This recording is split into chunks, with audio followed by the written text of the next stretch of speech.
Welcome all. Welcome to the presentation Microsoft Office in Wonderland. My name is Peter. This is Stan. We will be taking you along on a journey into Office. We are red teamers, for Outflank, a small company in the Netherlands.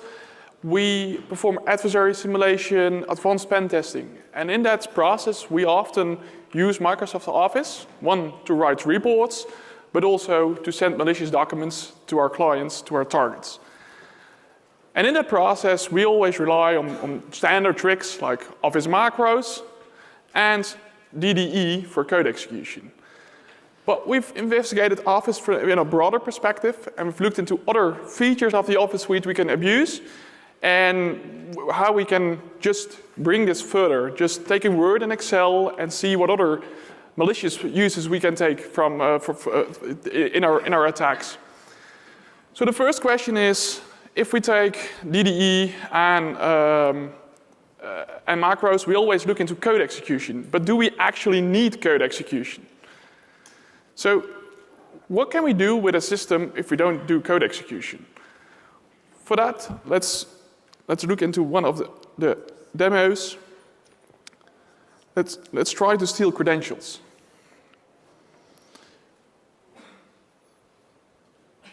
So this is a web server running, and on the web server it only gives a basic authentication response.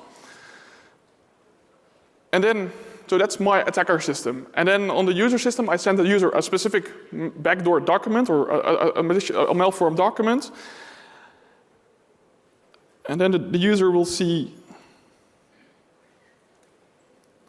will have the following behavior. So he opens this document, which was just sent by email. And the user suddenly gets a prompt, a username password prompt. And it says, well, this server reports that it needs a password for Outflank, and the user just types in his password, his username. And in my attacker system, I do get the username and the password being provided. So from a user perspective, this looks just very standard. This looks like SharePoint asking for the password. But something different was happening here, because as an attacker, I just stole the password. So what happened here is a trick which relies on fields. And for fields, we need to dive into a bit deeper into Office. So if we go into Word, there are some hidden old school gems. And one of the old school gems is, if you go into in the insert mode, there's this quick parts button. And if you just start clicking around in Word, which is kind of how our research is, we just click around in Word and we try to find nice features, you'll see there is a fields button. And this fields button, it has a lot of additional options and features here. You see, you can have the author of the document as a field. You can have an include picture. You can include all other interesting things. So one of the interesting things you can include is an include picture. And what you can say is, I want to have a picture of my malicious host. So it's just an HTTP URL. You can type it in here. And on the HTTP URL, you can say, well, I want to have this include picture to be dynamic. So I don't want this picture to be stored within the document. I want this picture to be a dynamic retrieval of this URL. And with that, in Word, next time a user opens a document, it will load the picture. Well, that already is a very simple trick for us to use as a watermarking. So we know, as a tracking pixel, we know when a user opens a document. So that's kind of also where this research started. We were just playing with these fields. And there are quite some interesting fields in this one. So we have include picture to retrieve remote content or to retrieve a picture from a remote location. We have a username, user addresses, all kind of attributes.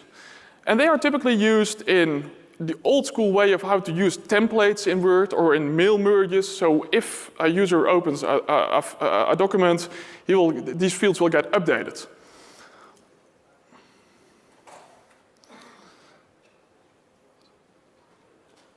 So include picture, I just mentioned, that's very valuable for tracking a user whether he opened the document or not. But if we go into the demo I just demonstrated, this is about credential theft. So how does that work? Well, this is a combination of multiple layers of fields within each other. And this is a CVE. Microsoft patched this in January. So we reported it. It took them a couple of months before they could patch it.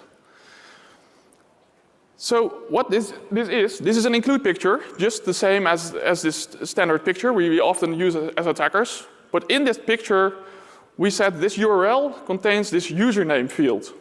And the username field is dynamic. And we don't store this in a docx file, but we store this in a .x file or in a .dot file, which is a template. So when the user double-clicks it, the username string gets updated. By doing that update, the URL gets updated. And by doing that, suddenly the request of the web server does process basic authentication responses. So where normally, if you would have an include picture with a basic authentication response, it would just ignore this. By doing this trick, so it should be in the header, it should be a dynamic URL, and we do this by including this username field, and we use a .x file. We suddenly have this nice credential pop-up. And the nice thing is, as long as we, as an attacker, keep giving failed authentication responses and ask for new credentials, the user will keep getting prompts. So the user can't open Word until he just gave the last 10 passwords ever used. So this is CVE of 0540. We have another one, which also relies on fields. So credential stealing without macros and without code execution is nice, but maybe you want to steal files as well. And for that, there was this, in 2002, there was this CVE in Word, which used a quote and then a file name and an include text. And this include text field, you can use it to include text from a text file on disk. So you can say include text, see the semicolon, slash, dash, and a text file. The patch Microsoft made was to just not update this field anymore. And our challenge was, how can we get this include text to update? And again, by using these fields, which is like real legacy, old school stuff, we managed to do that.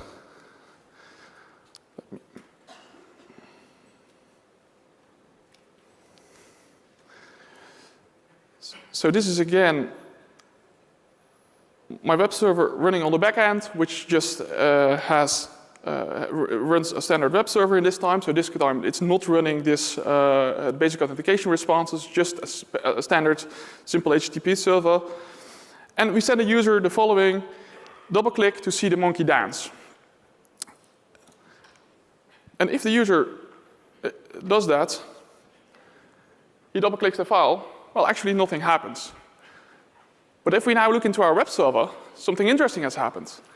We just got this huge blob back, and if we look carefully, this is just the URL encoded version of the unattend file of that specific system. So in this case, there were no clear text passwords in this unattend file, but we just stole this unattend file by just a user double-clicking a monkey.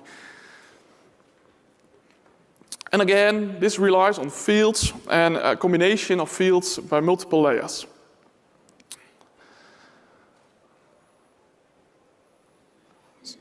So how this one is built up is it's multiple layers. So we have an include picture with a monkey, but next to that we see another include picture, which points to a malicious web server, and then an include text.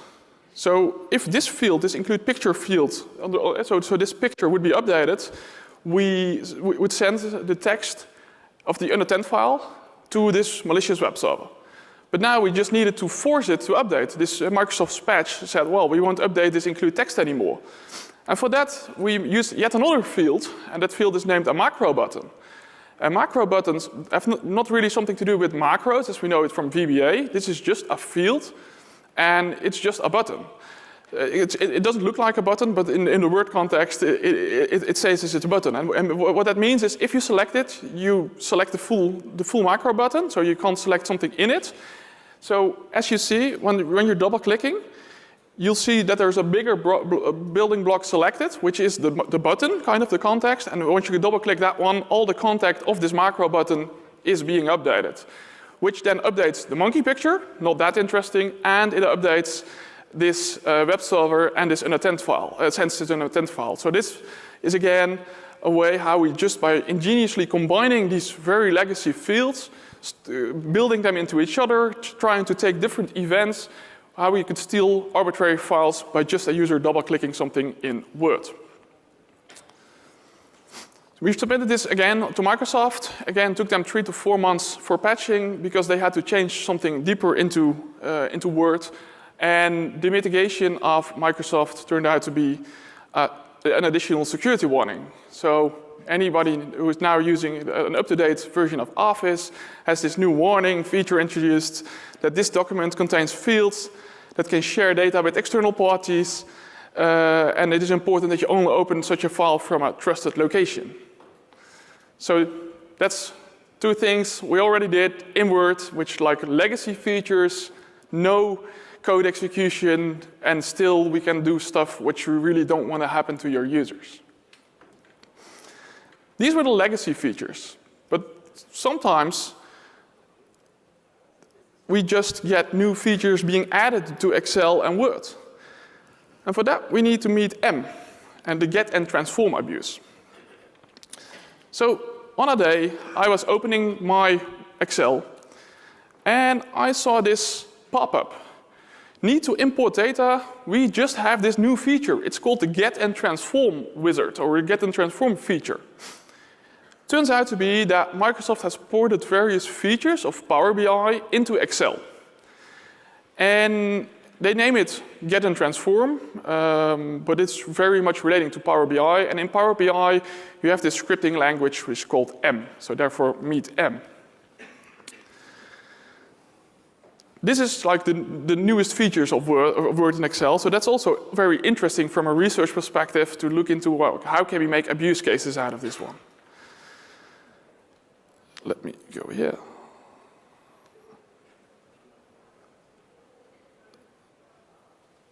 So this is, again, my simple web server. I open just a standard Excel file. It will give me a security warning.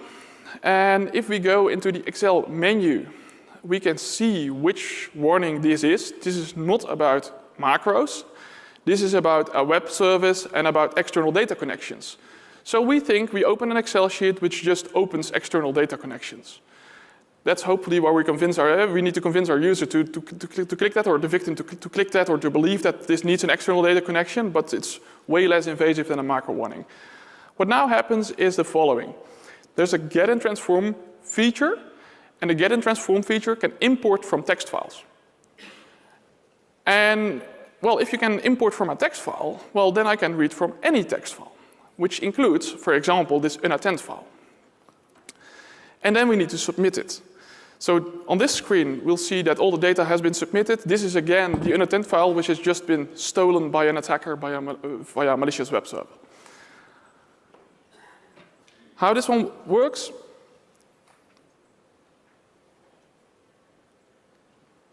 So we have a get and transform, this new feature of Excel, and we have this definition in this M language, which says, well, dear Excel, can you please read this file, C unattended, and consider it a CSV file, and put everything in the first column of this specific Excel sheet. And that's what happens. The first column is getting filled with the data of my unattended file. But then, as an attacker, I want to steal that data and I want to send it away. So that brings the second layer of attack, which takes this field from A1 and just sends it with a web service request. And this web service request has a maximum length, so we can't post this one unattended file in one go because it's too big. But we just take line by line, we post that data away. This was a very naive example of stealing an unattended file. So this get and transform wizard has a lot of features. One of them is it can import text files, just TXT. And this is what I use in this demo.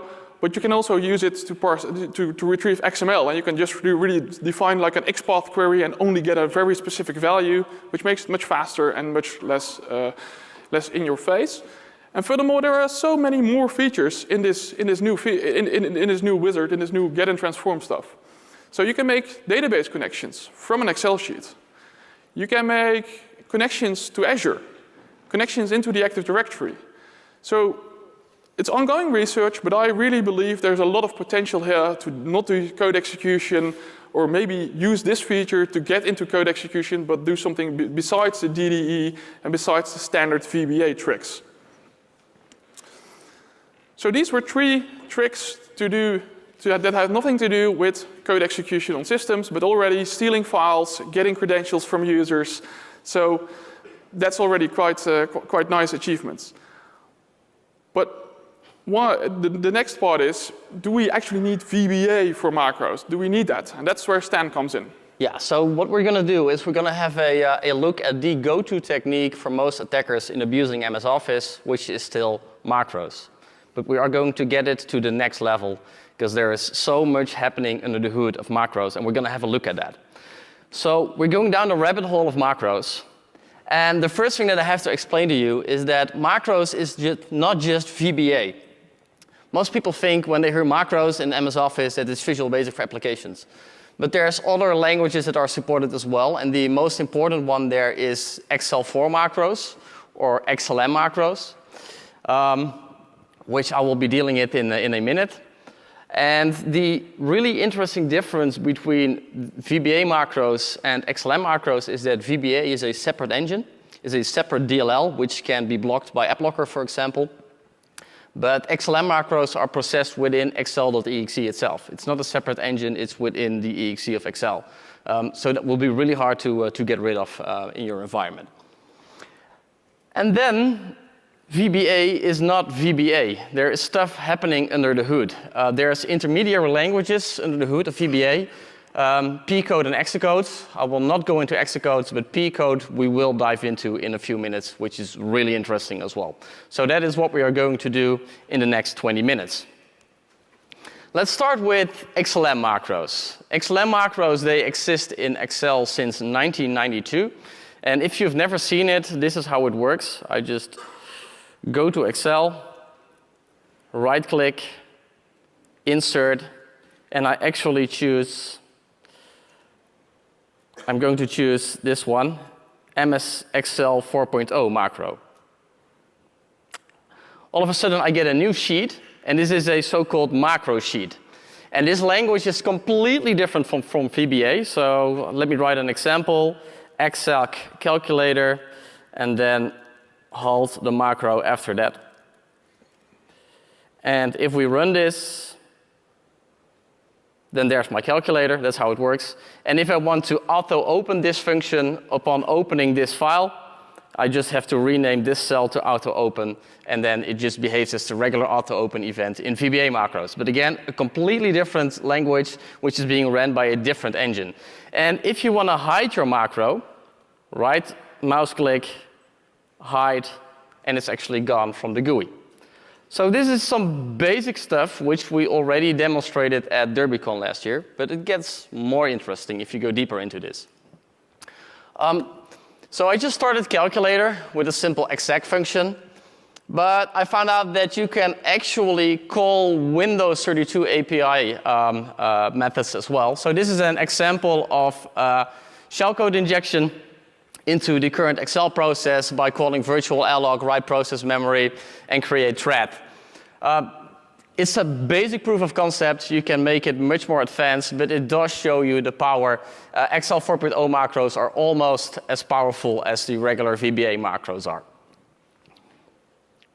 And if you want to hide your macros even better, then let's have a look at the file format specifications of Microsoft. So if you look at the file format specification of a sheet, so you have a regular sheet, but there's also a macro sheet. But each sheet has a few options, and they are being set in this bound sheet 8 record, which is in an Excel file. And there's the option, which I highlighted on the bottom. So there's a regular sheet, which is visible. There is a hidden sheet, which I just made hidden with a right mouse click. But actually, if I want to unhide it, then I just go back, and there should be an unhide button here, and then all of a sudden, my macro is back. But apparently, there's also a specification which says very hidden. And it took a little bit of Googling, but actually, this can be achieved really easily. So you just first write your XL4 macro, then open the VBA editor, just run a single line of code, and set this sheet to very hidden, and then all of a sudden you cannot unhide it from the GUI. Then you remove this VBA code, save the file, and now all of a sudden you have a completely invisible macro. And it didn't take very long after our DerbyCon presentation before these things started popping up in the wild. And actually we had to find out of this specific setting by abuse of this feature in the wild. And this is the actual sample that's there.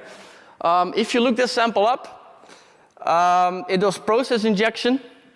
It has a very hidden sheet.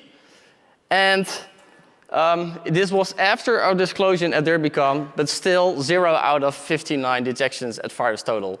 So current visibility of virtually all virus scanners into this really old 1992 technology is pretty poor. This sample was pointed out to the excellent team from Mnemonic, by the way. Look up the hash.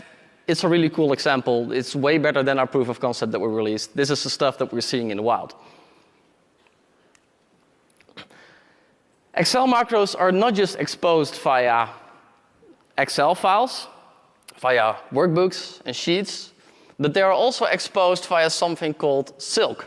And if you're not familiar with Silk, Silk is a text-based file format from the 1980s. They are still being used in Excel, or they are still allowed in Excel by default to be opened. And even the SLK file extension is by default connected with Excel. It's a completely text-based file format. And because of that, it does not open in the protected mode sandbox. So you might be familiar that after downloading a regular Excel file in the default setting, you have to click Enable Editing to get out of this protected view sandbox. Because Silk files are completely ASCII-based, Microsoft has decided that they do not open in the protected view sandbox. So that's a good thing to begin with. And that actually, what you see there is less than 100 bytes. It's 99 bytes to pop calculator via Excel 4.0 macros within a SLK file. Then the team, the MDSec team from the UK, they took my sample code and they actually embedded this into their tool, Sharpshooter, which I think many of you are familiar with. And they now fully weaponize this. And I've heard from various teams that this technique is pretty successful and that current visibility of antivirus into this is pretty poor. So we've now seen XL4 macros in regular Excel. We have seen them being exposed to Silk, but there's more places where XL4 macros are being exposed to. One of the interesting parts is COM and DCOM. So you have this method, execute XL4 macro, which is exposed via COM and via DCOM. And this means that if we open it via DCOM, we can actually run XL4 macros without touching disk on a remote system. That's the whole principle of DCOM. So what you see here is a few lines of code, a simple proof of concept. And what we do here in the first line is we instantiate XL on another system, on server 01. That's just default DCOM functionality. And then we have an interface with XL on that other system. So we're going to use this for lateral movement. And then by just executing XL4 macro calls that subsequently call Windows API calls, we can now inject shellcode on a remote system without ever touching disk, which is a big plus over many other DCOM-based lateral movement methods that are currently out there. There's one big con. It's pretty slow, so injecting a shellcode of 1,000 bytes, each staging shellcode will take you about 1 to 2 minutes. But if you have that time, then this is a really great method to actually inject shellcode, do not rely on any lol bin, and inject it into Excel.exe on a remote system without touching disk. Code in PowerShell and a Cobalt Strike implementation is at that GitHub repository. So that was Excel 4 macros. Now let's go back to VBA macros. And if you look at the specification of VBA macros, you get stuff like this. This is what Microsoft released. And if you have no clue what this stuff is, then let me open up a Word file for you. So I have a .doc file here. And if I open it with a compound file editor, then I see this. So what this is the compound file binary format, CFBF, also called compound files. And they are like a file system in a single file. This is the default file format for Word files until 2003. And after 2003, they switched to a zip and XML-based format. But even if you open the newer formats, like docm and XLSM, in a zip archiving program, then you will see a file there, VBA project.bin, which actually contains some macros. And that, in turn, is a compound file like this one. And you can open it, for example, with FlexHex. So what you see here, I'll zoom in a bit, is there's a storage called macros, another storage called VBA, and within here there are several streams. I'll quickly explain these streams. Project basically informs the GUI on what to display, the VBA GUI editor. VBA project informs the VBA engine, not the GUI, but the actual engine, about what kind of VB project this is. Then there's a dir, which is like a layout of the project. And there are module streams like module 1 and this document in this case. And for example, if you look at module 1, then it's just hex stuff like this. Well, I'll stop scrolling. And this module stream, that is what is being specified here. So this is the MSO VBA specification, and this specifies the module stream. And it basically consists of two parts. The last part is compressed source code, which is a proprietary compression method that just compresses the VBA source code. But there's also the first part, performance cache. And performance cache is completely undocumented. And Microsoft actually says it must be ignored on read. Well, clearly, Word and Excel, they don't ignore this on read. They're doing something different here. And that is P code. There is a layer under VBA for the VBA engine where there's some sort of intermediary code. And if the file version of the Excel or Word file matches the version of the Word or Excel host, then the VBA code is completely ignored and the P code is being ran instead. At our DerbyCon presentation, we had some details about this, but we have now actually weaponized this. And we're hereby introducing Evil Clippy. So we brought Clippy back. It was time for him to revive. And Clippy will help you with creating malicious documents, especially around abusing P code. So immediately after our presentation, we will upload the code to GitHub. And what Evil Clippy does, it can hide macros from the GUI editor, it can do P code abuse, etc. And I will give you a few demos so that this all makes more sense. Where shall I start? Yeah, I'm gonna start right here. So this is Cobalt Strike, which some of you might be familiar with. It's a C2 framework, and it has an implant called Beacon. And it also has some basic attack techniques. For example, if I do packages, MS Office macro, I can generate a malicious macro here. Copy macro, yep. And if I look at the contents of this macro,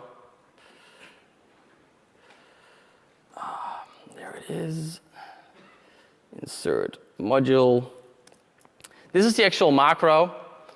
It's really basic. It doesn't do any evasion. I would not recommend you to ever use this on an engagement. And what it does, it kicks off run DLL32, and then via the Win API, it injects shellcode into this process. Really basic techniques which are clearly malicious. So if we upload this file to VirusTotal, which I just did before the presentation, then we can see that all major antivirus engines, that they do detect this file as being malicious, obviously. So now let's try what we can achieve with this obviously malicious macro by abusing this functionality which is under the hood of VBA, this P-code stuff. So we're going to evil Clippy. Here's evil Clippy. And the first thing that we are going to do is I'm going to copy the original file, CS original, and I'm going to copy it to CS hidden. I'm going to say evil Clippy, please hide the macro from the GUI editor. Yep, so we now have a new file. And if I open that file,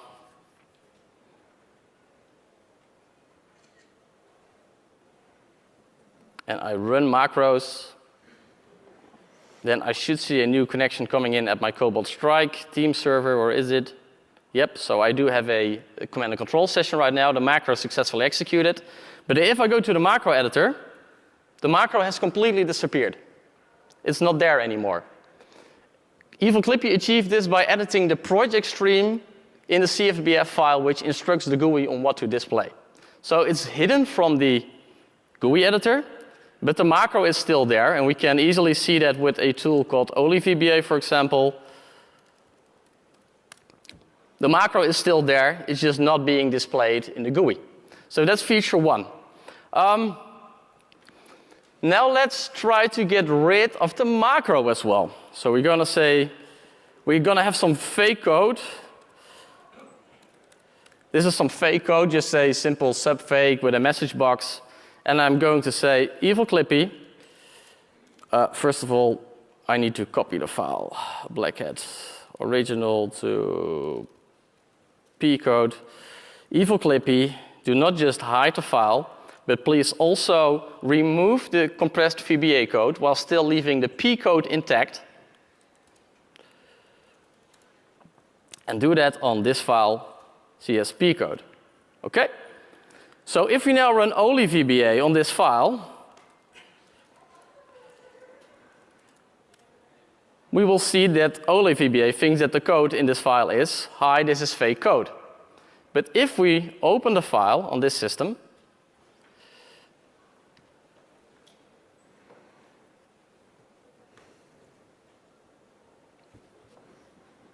we do enable content, we run the macros, and we go back to our Cobalt Strike team server, then we see a second connection coming in. So it's not the code, the VBA code that's being executed now, it's a P code, because the version of this file matches the version of Word and Excel as well.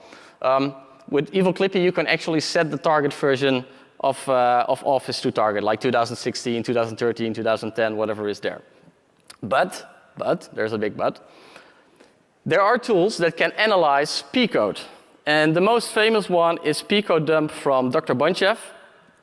And if I run P code dump on this file, then P code dump still sees that there's a P code macro in here. And you see that it's starting run DLL and doing all the bad stuff. So this can still be detected. Then how can we get rid of P code dump as well? For that, we dived into the specifications of how macros are stored in a file. And it turns out that Microsoft often has two names pointing to similar objects.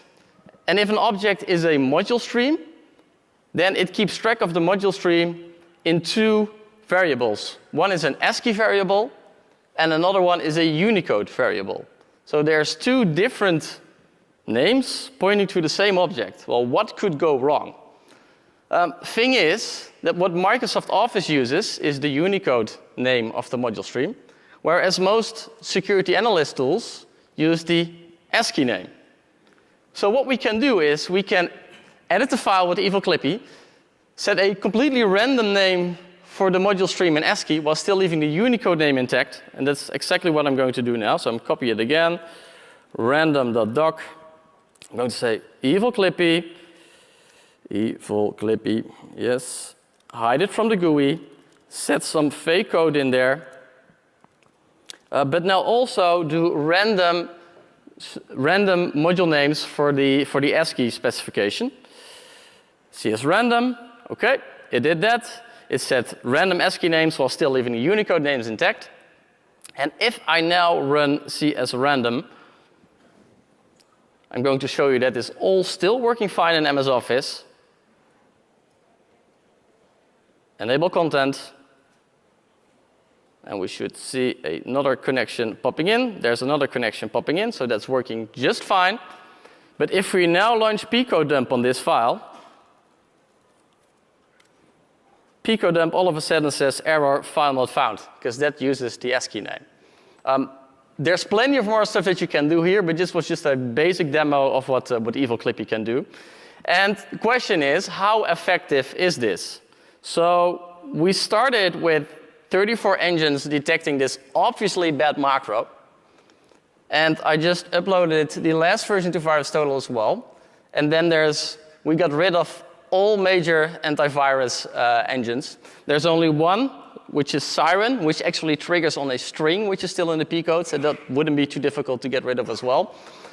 So antivirus has a really poor visibility into P code.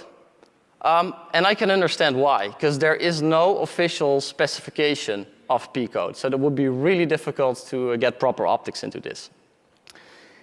There's one other thing which is interesting that's happening. If you look at the details of the original file, then VirusTotal detects that there's macros in here. But VirusTotal also suffers from this ASCII versus Unicode bug. Because if we go to details here, it doesn't see any macros, because this is processing the ASCII module stream names instead of the Unicode module stream names. Cool stuff. So this was a journey down the rabbit hole of macros. But on modern instances of Word and Excel on Windows 10, you might run into modern defenses like MZ and ASR. And we're going to show you some basics on how to bypass these as well. So Peter will start off with MZ, and then we'll take over with ASR. So MZ is the anti-malware scanning interface introduced in Windows 10.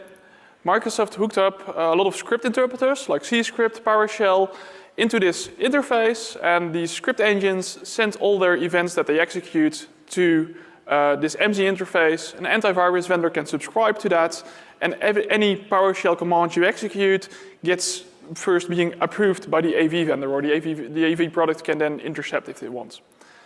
In September, Microsoft announced that they were also doing MZ for VBA. And as of January, this is part of this semi-annual release, so that means that in most of the Office 365 deployments, this is now live and working. In the design of the VBA for the VBA MZ interface, they made a slightly different design than for the PowerShell and C script versions. So what they do is they say, well, we maintain a log of all suspicious calls, being the suspicious calls being COM methods and Win32 APIs. They say, well, we will just log all of these requests being made in runtime. So anytime you create a new Word instance in a macro that is being logged, that's just a log file, a behavior log, which they kind of keep track in like a stack trace. And then they say, well, there are a couple of suspicious events. And once we encounter a suspicious event, then we go into a trigger mode. And at that point in time, we will take this stack, this log, from Word, or from the VBA engine, and send it to the MZ provider, or to the MZ engine, and then the AV can decide. On the design, Microsoft said this is about VBA. When testing it, it turns out to be that P code is also intercepted by MZ. So stands tricks on P code and removing the VBA code. This MZ engine, being a runtime engine, it takes the P code and provides that to MZ. One additional detail they described in their September blog about the design is that there's this macro runtime scope. So Microsoft was worried about performance and how this would affect regular macros being executed in businesses. So what they said is, well, we'll have 3 versions of this 3 modes where this engine can run. One, it can be disabled. It can be enabled on low trusted documents. And it can be enabled on all documents. And low trusted documents, they said, well, we will just exclude documents that are in a trusted location or that you looked at it before, so trusted documents, so a document you opened before, it was then analyzed, and the next time you open it, we won't analyze it again. If the document is signed, so these kind of things, they say, well, if it's that, then we'll just exclude it from MZ, so that keeps performance intact. We will only check it the first time it runs. And this low trust document mode is the default. So if you don't configure this setting, by default, the first time you open a document, it will be sent to MZ. So in terms of, this is how Microsoft designed it, and there are quite some fundamental bypass approaches in how they set this up. So first of all, how to bypass MZ? Well, let's just don't do VBA. So where we started the presentation, fields abuse, power query, or this get and transform, it's not code execution, so it won't be picked. But also the Excel 4.0 macros Stan demonstrated, they are not in the VBA engine. This is a separate engine. So that engine is just not hooked up to MZ. So doing Excel 4.0 macros is fully bypassing MZ. Then there was this feature with this macro runtime scope and trusted documents. Well, if we can write our document into a trusted location, we can just drop our code there, and then we reopen our own file from the location where we just saved it. And MZ will say, well, you're now from a safe location, so no worry to check this one. So again, a very simple way to bypass MZ. Then there's this decision not to send everything from COM and Run32 to this MZ engine, but only build up this stack within the VBA engine and send it on specific malicious keywords. Well, it appears that this list of malicious keywords is just if it contains the word shell or execute, then it's being sent to MZ. And if you have COM methods that don't contain the word shell or execute, you may be able you can run them and it won't be sent to MZ. It will still be in this log, but it will just never be sent to the AV product. So examples of that are execute Excel 4.0 macro, DDE initialize, or WMI spawn instance. They're all words which don't contain the word shell or execute. And then a fourth category exists, that is, there are features in Word and Excel that are not per se COM or not Word Win32. So how about we create a file in Word, a macro, and the only thing the macro does is write something in a Word file, save it as a text file, but as a text file format, but with the extension .bat and the extension .reg. And if we do that in a smart way, we drop that in the startup directory, then suddenly we have, we just drop a bat file which says import this reg file, and in the reg file we say disable the MZ engine or set this macro runtime scope to disabled. And this is all stored in HKey current user, so that's very nice for us. We can write there. So the next time the system reboots, we just disabled MZ for Word, and we can go along and have a lot of fun without MZ intercepting. Yeah. So what we're seeing is that the MZ implementation for VBA is much weaker than the MZ implementation for PowerShell, for example, and that is just by design because it works with logging and triggers, whereas the PowerShell MZ just catches the whole script. This is completely different, and we already see that there is a few basic techniques by which we can bypass this. But on a properly hardened system, you might also run into attack surface reduction. And attack surface reduction are rules that are enforced by Windows Defender Exploit Guard, which is the successor to EMAT. And there's a few rules which can harden Office and Excel and other MS Office programs that are running. And the most famous rules are the rules to block Windows 32 API calls and the rule to block Office applications like Word and Excel from creating child processes. So block them from starting other programs. It's not that difficult to get to bypass these two. The first rule, block Windows 32 API calls, it's a static rule. So Windows Defender Exploit Guard just scans a macro if there are any VBA signatures for forbidden Windows 32 API calls. So how can we bypass this? Well, we can actually go from VBA to Excel 4 macros and thereby call the Windows 32 API call dynamically without having to have a VBA signature for that Windows 32 API function. You see a few lines of code that do just that for shell execute A with calc. For the other rule that's there, block Office applications from creating child processes, that's a dynamic rule. So that's enforced during runtime. It's not a scan of the VBA code. And the whole trick there is to let the dirty job of starting another process to be done by another program. For example, a running instance of explorer.exe. So what this code example on the bottom does, it just queries a COM interface to shell browser window, which happens to be a part of explorer.exe, the running instance of explorer.exe, the actual shell, and then we can abuse the method shell execute, which Explorer offers via COM, to have Explorer start calc.exe. So now Word or Excel interfaced with Explorer.exe, no process creation there, because Explorer.exe was already running, and we have Explorer.exe spawn a child process. Well, you can do these kind of tricks both with COM and WMI, but these are the most famous ways to bypass ASR. This concludes our presentation, and what we have shown you is that there's both archaic features like Excel 4.0 macros and fields that can be abused, but also new features like Power Query with the M language, which are really promising for abuse as well. And we have also shown you that these features can be abused in all stages of an attack, from code execution, antivirus bypass, but we've also shown you that it can be really interesting for lateral movement and bypasses of modern defenses like MZ and ASR.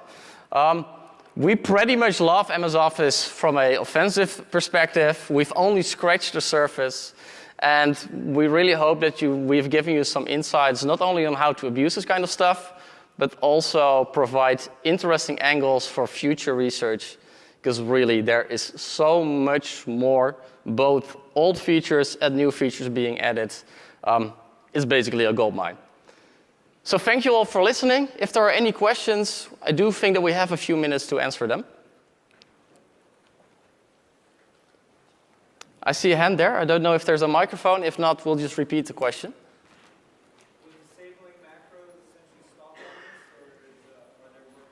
Would disabling macros actually stop all this? Yes and no. Yes, as in both P-code and Excel4 macros, they do adhere to the settings. And you're actually talking about the trust settings. So if you go to File, where do I have it? Options. And then go to the trust sender settings. These settings can be managed via GPOs if you want to. So if you set disable all macros without notification, then yes, P-code and Excel 4.0 macros do adhere to this setting. But a common misconception is that this setting actually blocks all macros, which it says. It doesn't. And if you're really interested into this stuff, I advise you to watch our DerbyCon presentation of last year and our Troopers presentation of last week, which are complementary to what we told today. But the basic summary is that trusted documents, trusted locations, and trusted publishers always have priority over this macro setting.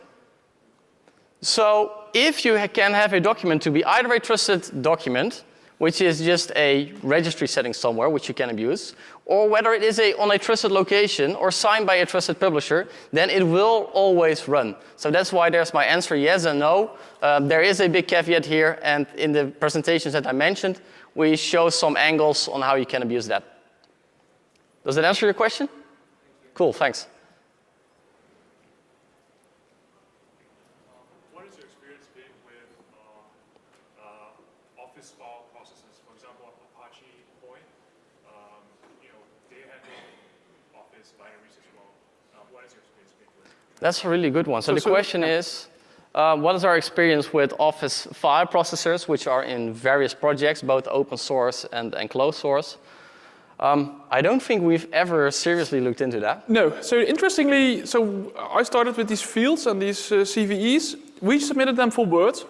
The patch came out for SharePoint as well. So we already saw that, we didn't really look into that, but we saw that apparently that was for SharePoint as well. So processors are in different areas as well. So but it's interesting research. Yeah, and my gut feeling is the specifications of the Office file formats, but also of the macros, they are so difficult, that's one. They are ambiguous, like Unicode versus ASCII, etc., that's two.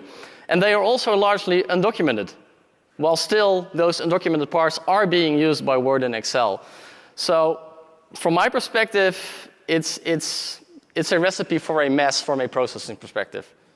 So although I don't know really good, really interesting angle. I'm not sure which processors support macros, but that's, thanks for the, Yeah. we have some homework to do to look into that, thanks. All right, if there's any other questions, feel free to come over here, or we'll be happy to answer them during the rest of the conference. Thank you again for your attention, and we hope to see you again. Bye.